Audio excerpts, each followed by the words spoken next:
Ecclesiasticus chapter 5, or Sirach chapter 5. This chapter has to do with humbling your soul.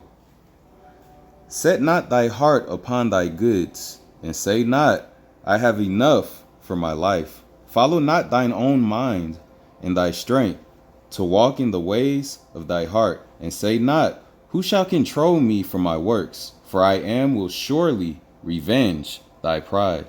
Say not, I have sinned, and what harm hath happened to me? For is long suffering.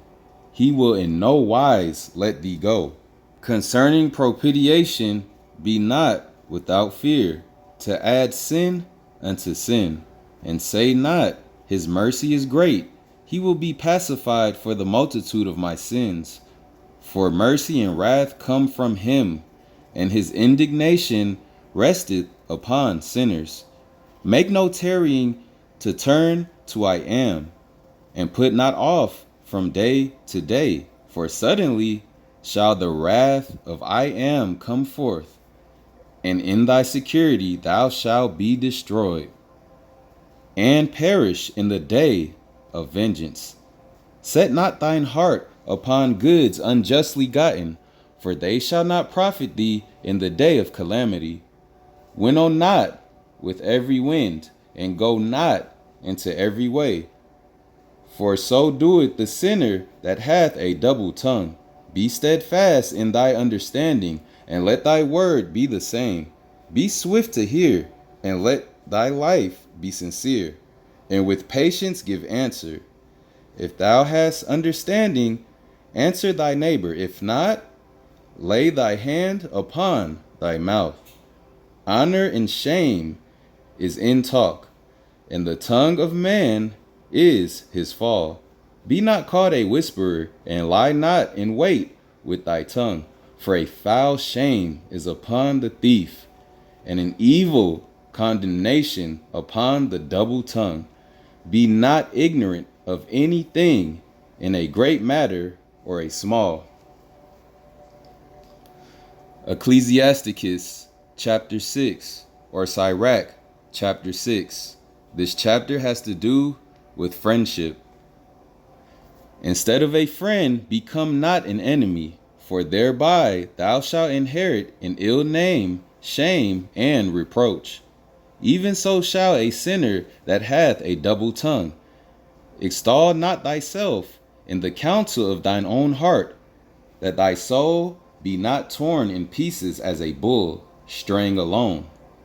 Thou shalt eat up the leaves, and lose thy fruit, and leave thyself as a dry tree. A wicked soul shall destroy him that hath it, and shall make him to be laughed to scorn of his enemies. Sweet language will multiply friends, and a fair speaking tongue will increase kind greetings. Be in peace with many, nevertheless have but one counselor of 1,000. If thou wouldest get a friend, prove him first, and be not hasty to credit him. For some man is a friend for his own occasion, and will not abide in the day of thy trouble. And there is a friend who, being turned to enmity and strife, will discover thy reproach. Again, some friend is a companion at the table, and will not continue in the day of thy affliction. But in thy prosperity he will be as thyself, and will be bold over thy servants.